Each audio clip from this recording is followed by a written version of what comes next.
Hello guys, very good morning to all of you and welcome here where we are discussing all the syllabus of our BCA. In this training, currently we are doing our syllabus of system designing concepts. In the last class, we have discussed our first chapter where we are uh, where we are made familiar ourselves with the introduction of system. So in this chapter, we are going to discuss a little bit about what is system, what are the system components, system characteristics, what are some basics of methodologies, models, tools, and techniques. In this chapter, we are not going to discuss this topic, methodologies, models, tools, techniques in details, because we have a dedicated chapter where we will discuss about these in detail, in very detail. All right. Uh, our next topic will be approaches of the system development, where we have two approaches: a structured approach and object-oriented approach, guys. Okay. Our next topic will be classification of system, information system, types of information system, nature of processing of our system, obviously processing location, data processing location, and what is the degree of integration. So these are the topics we are going to cover in this lecture. All these topics are basically included in our syllabus of system designing concepts. So we are going to start this today, and first of all, I would like to make sure that this chapter is the part of our first unit, and in the last session we have covered our first chapter. Okay guys, so in this session we are going to start this second chapter, which is introduction to system. Okay, so let's move to the content. All right, so basically, first of all, just a second. Okay, so basically, first of all, I would like to make you guys familiar with this. What is the meaning of system? As we have discussed in our last session, that system is basically the set of components which are working together in order to achieve a particular goal. So we will discuss the further topics by keeping that definition in mind only. All right. So what is the system? Again, I am repeating, the system is a set of components. It is a set of components which are working together in order to achieve a single objective. In the last class, we have discussed that we have two types of system. The first one is hardware system, then the software system, as well as we have discussed other topics also. So make sure you have gone through the previous lecture. So our next topic is system components. So basically, I'm each time I'm saying that each system is a set of components where we have multiple components which are working together to achieve a single objective. So what are those components basically? So what are those components we are going to discuss here right now? So first one is resources. Resources, basically each and every system have a single resource, at least a single resource. Because if I take the example of a computer system, so there we have multiple resources, like just like our mouse or keyboard or monitor or CPU. So all of these are the resources. So it can be hardware or it can be software also. So operating system, Windows, Mac, Linux. So all of these operating systems also comes into the part of resources. All right. Liveware is also include basically human beings. So what how human beings come into this system components where we have resources. So how human beings are the resources for a system. So basically, if we have the hardware and if we have the software at a particular time, so there is a requirement of a particular human being to operate on that. All right, so human being is also considered as a resource, because without human being we cannot be able to operate any hardware or any system basically. All right, so our first system component is resources. Okay, so second system component is procedures. Now procedures, what is procedure? Procedure is basically the set of rules and regulations where we have to follow, where we have to follow all these procedures in order to complete one particular goal. All right, now if I take the example of a procedure, so when we were in the first class, we were studying about what is how to switch on the computer, so we all have discussed that first we have to make sure the switch is on, then we have to uh, press that CPU bigger button, like, all right, so those are the set of rules and regulations, or the steps, basically the steps which are actually needed in order to achieve a particular goal. So that will be known as the procedure of a particular thing. All right, so system, if in my previous example, what is the system goal or system goal in that example is to switch on our computer, and now the steps which we are going to follow, those are the procedures. All right, so the set of rules and regulations, as well as we can say that the set of steps which we have to follow in order to achieve a defined goal will be known as the procedures. Okay, so the second one is the procedure. Now third one is data and information. Data and information, basically, yes, so it includes input and output. Data, basically, obviously data include input and output. Each and every system needs a particular type of input so that it can process, so that that system can process that particular input and can process it to achieve a particular output. All right, so for example, if I take if you wanted to play a particular song, so you have to first download that song into your computer, and you have to download the media player as well. So okay, so the input to that particular media player is that particular file. Okay, so we have to we have to give a particular input to our system in order to achieve a particular goal, so there is basically data and information also. These are also the component of a particular system. So basically input and output, if I say, so that will be the very nice thing. So input, all those particular input and all the outputs comes into this category, data and information. So we have discussed these three components, where we have discussed about resources, what is the meaning of procedures, what is data and information, why data and information, why procedures are required in our system. Now the fourth one and the last one is process. So process, each and every system must have a particular process. All right, so what is the meaning of a process? We can say that the program which is under execution, now a program can be any file, any software, any media player, any text editor. It can be anything into our system. So any file, any software, any media player which is under running process, which is under execution, that will be known as the process. So here I have written a particular definition. Every ongoing task in any system will be considered as a particular process. Okay, so these are the various system components we have discussed here. So first one is resources, procedures, data and information, and the last one is process. So our next topic is basically the characteristics. We have discussed these first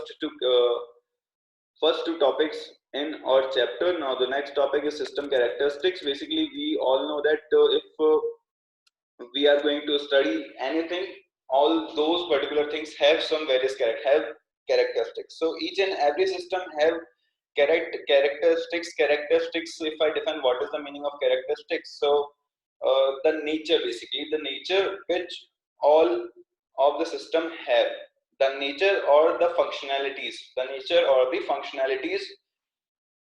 all of the system have. So these will be known as the characteristics. So first characteristics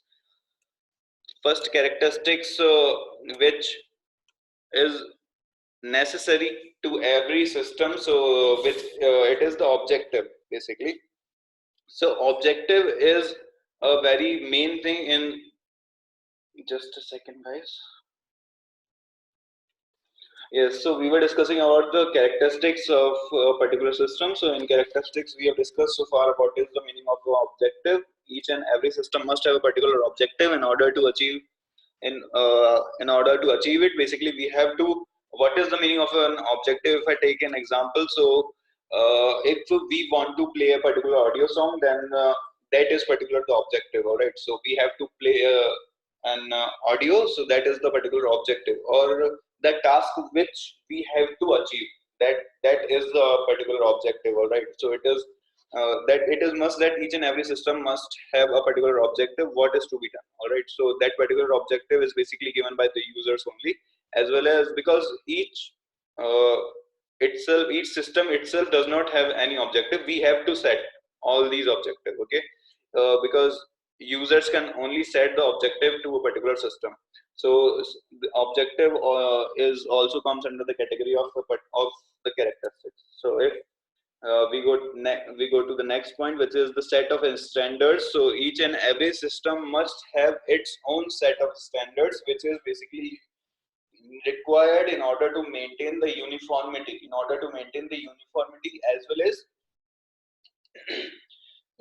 as well as in order to achieve the particular goal effectively. That's why it is not necessary that every system must have, all the systems have the same set of standards.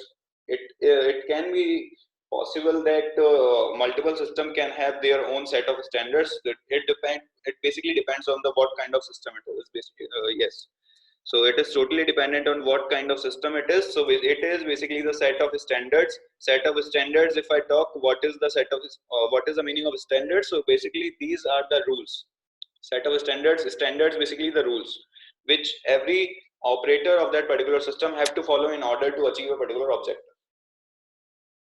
So the set of standards,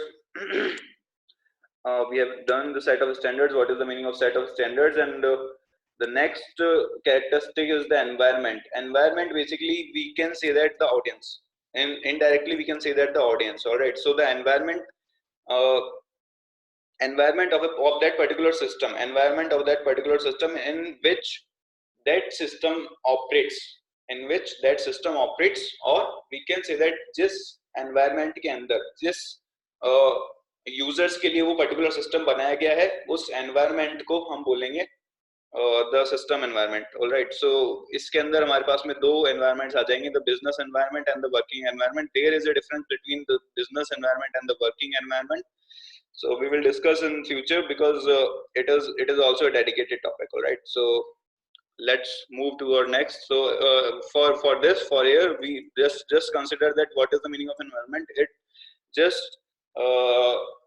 Its meaning is just that the audience for which that particular system has been built will be known as its environment. Okay, so let's move to the next characteristic, which is feedback. Feedback is also a necessary thing in order to improve our system. So that must be there in each and every system. It is must, and it is must that every system it is must that every system must have an interface, so that the users of that particular system can provide the feedback to the user, so that if there are any bugs, if there is any if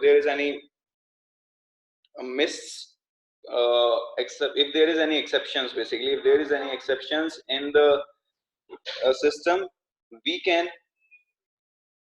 work on them. All right, so feedback is basically very important thing in order to make our growth, in order to survive in the market. Okay, so next characteristics is the boundaries and interfaces. Boundaries is basically the limits of the working environment. Basically this, what does this mean? It just mean that just the target audience. For example, if I talk about Book My Show application, so the target audience of that particular 10 minutes is left for this meeting. Okay, so the target audience, basically I was taking an example of Book My Show. That particular application is built in order to book tickets online. All right, so that particular system or that particular application has its boundary limited to that particular work. So each and every system has its environment. Each and every system has boundaries. Boundaries, basically the limits to which that system can operate. Okay, so interfaces. Now if I go to the interfaces basically work as an intermediator. Interfaces can basically work as an intermediator. If I show you the visual of this, so what is the work of an intermediator? Basically, if we have three modules, if we have three modules and we are giving our input from in this module, and this module has to give the output of that particular input. So the intermediate is the module number second, because that data is going to module number 3 with the help of module 2. So module 2 here works as an intermediator. So intermediate, or we can say that module 2 here works as a interface. So because interface is basically the middle one, the intermediary through which our data passes from module 1 to another module. Okay, so this is all about the interfaces. Hope you all guys get all the characteristics of a particular system and all the components. What are the system components? Okay, so what now the next topic is basically the methodologies, models, tools and techniques. So methodologies, methods, tools and techniques. What are the methodologies? Methodologies just are the rules, or we can say that the guidelines. Methodologies basically provide the guidelines for the system development. Now in this methodologies we have various methodologies. For example, we have first waterfall model, and we have agile development model, and we have several more development models, just like the DevOps also a particular model. Rapid application development. So we have various actually methodologies for the system development. Okay, and if I talk about the models, so here models basically include the data flow diagrams. Because if I talk about the model basically what it is, an abstract view of a particular system. So all the tools which is necessary in order to make the abstract view of a particular system, that comes under this particular topic. So data flow diagram, we have anti-ER diagrams, we have structure diagrams. So ये सारे के सारे tools हमारे आते हैं models के अंदर, and methodologies basically include these things. Methodologies basically provides the working flow basically. Just it provides a working flow of a particular system. It will, because with the help of these guidelines, the system can only be developed, because each and every model has its own functionality, right? Waterfall model, if I take the example just a little bit, if I take the example of waterfall model, so waterfall model is basically work on the phases. In this waterfall model, what we do, we just define all the phases. Now what are the phases? We can say that these are the stages. So we define stage 1, we define stage 2, we define stage 3, and we define stage 4. So we cannot go to stage 2 directly. If we have to go to this stage, so we have to go through from stage 1. And if there is any mistakes after moving to the stage 2, if we find any mistakes in the stage 1, so we cannot go back to this stage 1. So waterfall model basically includes various phases, and we cannot do the iteration. We cannot go back to the previous phase basically.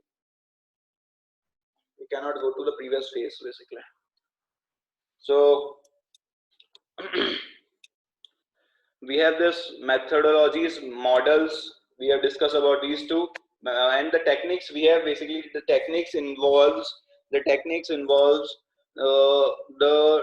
two things basically. The techniques involve the two things. We can say that it is the object oriented analysis.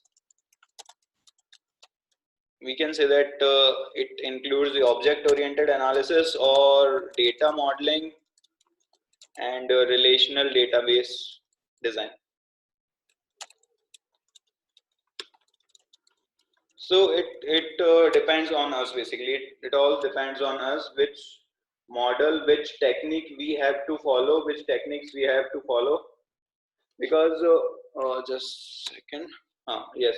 So which it totally depends on us which techniques we have to follow, which methodology we have to adopt, and what are the models which we will use in order to develop a particular logical structure. Okay. Uh, yes, so these are the basic introduction to the methodologies, models, and techniques. We have a dedicated unit on models. We have a dedicated unit on models where we will discuss about the data flow diagrams. Unit 2, basically, Unit 2 includes about all these things: data flow diagrams, structure diagrams, entity relationship diagrams.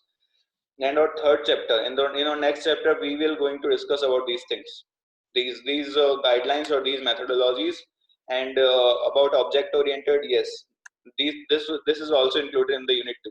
So I've just given you the basic introduction to this.